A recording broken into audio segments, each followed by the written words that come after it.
नमस्कार। दैनिक भारत में आपका स्वागत है। चोर को चोरी करके पैसा लेके भागते कई खबरें आपने देखी होंगी, लेकिन ये खबर थोड़ा हटके है। चोर चोर नहीं बल्कि चोर सिपाही है और ये खबर दस्तक पे लिखी गई है और दस्तक पर आधारित है हमारी ये खबर। आइए दरभंगा के चोर सिपाही की ये कहानी हम आपको सुनाने जा रहे हैं। जी हाँ, यातायात थाने का एक सिपाही सरकारी कोष का करीब 6 लाख रुपया लेकर फरार हो गया है। चेकिंग के दौरान काटे गए पर्ची के एवज में जमा हुए थे यह पैसे। इस मामले में प्राथमिकी के 1 माह बीत जाने के बाद भी सिपाही का अता पता नहीं।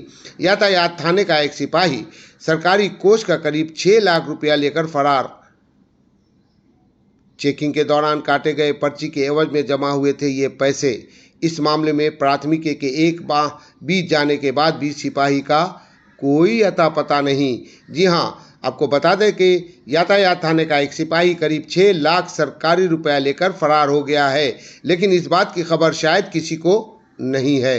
पुलिस के आला अधिकारियों को इस बात की भनक हो अथवा न हो, लेकिन इस मामले को रफा दफा करने में कई पुलिस पदाधिकारी अपना जोर आजमाइश कर रहे हैं। वाहन चेकिंग के दौरान काटे गए फाइन के बाद का है ये 5,67,000 रुपया।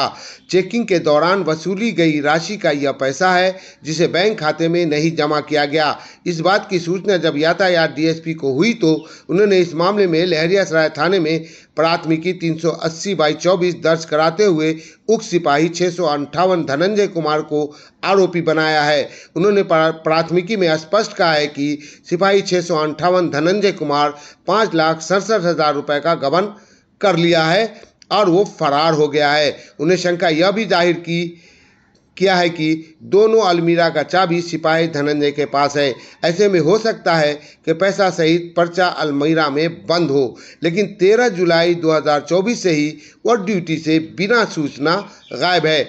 ऐसे में एक महीना से ऊपर हो गया है और सिपाही धनंजय का अता पता नहीं है। यातायात डीएसपी ने 1 माह पूर्व ही ये प्राथमिकी दर्ज कराई थी। प्राथमिकी में स्पष्ट है कि दरभंगा जिला में वाहनों के चेकिंग के दौरान वाहन मामलों का फाइन काटकर पर्ची दिया जाता है। पर्ची कटे वाहन मालिकों द्वारा यातायात थाना में आकर फाइन नगद राशि में जमा किया जाता है। फाइन की राशि धनंजय कुमार द्वारा जमा किया जाता था और फाइन से वसूली राशि सिपाही धनंजय कुमार ही अपने पास रखते थे और उसका लेखा जोखा का जिम्मा भी उन्हीं के पास रहता था।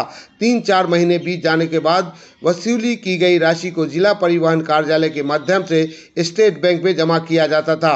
2 वर्षों से कटे वाहन के फाइन से वसूली गई राशि जमा रहती थी धनंजय के पास। जी हाँ, प्राथमिकी में यह भी कहा गया है कि 2 वर्षों से कटे वाहन के फाइन से वसूली की गई राशि को सिपाही धनंजय ही बैंक में जमा करते आ रहे हैं। जून माह में 5,67,000 रुपये जमा हुए थे, जिस पैसे को वो अपने पास रखे हुए थे।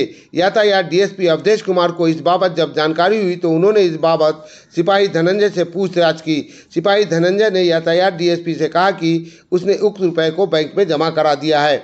जमा की गई राशि के बाबत यातायात डीएसपी ने प्रमाण पत्र मांगा तो सिपाही धनंजय टाल मटोल करने लगा और उनके द्वारा बैंक में नहीं जमा किया गया ये पैसा। यातायात डीएसपी 13 जुलाई 2024 को जब कार्यालय पहुंचे तो सिपाही धनंजय वहां नहीं था। उन्होंने कार्यालय के अन्य कर्मियों से पूछताछ की तो सिपाही धनंजय का फोन स्विच ऑफ था।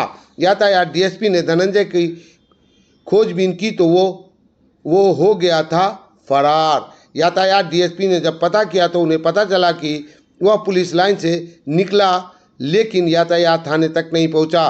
प्राथमिकी में यह भी चर्चा है कि जून महीने से पहले का भी प्राप्ति रसीद अलमीरा में रखा गया है, जिसकी चाबी उसी के पास है। टेबल में बने दराज की चाबी भी उसी के पास है। उन्होंने कहा कि नगद राशि गोदरेज में है अथवा नहीं, यह खुलासा अलमीरा खोलने के बाद ही पता चलेगा। लहरियासराय थाने में दर्ज कर दी गई है प्राथमिकी। फिलहाल इस मामले को लेकर लहरियासराय में प्राथमिकी के लिए 15 जुलाई 2024 को आवेदन दिया था, जिसे लेकर लहरियासराय थाना अध्यक्ष ने प्राथमिकी 380/24 दर्ज कर लिया है। डीएसपी ने साफ कहा है कि सिपाही 658 धनंजय कुमार ने सरकारी रुपए का गबन कर फरार हो गया है। अब सवाल यही है कि अगर अलमीरा में वो पैसा ही रखता तो फरार होने की ज़रूरत क्या थी। 15 जुलाई को लहरिया सराज में प्राथमिकी दर्ज हुई थी, तो अब कहा जा सकता है कि वह 1 महीना से ज़्यादा हो गया है और इतने दिनों के बाद वापस क्यों नहीं आया।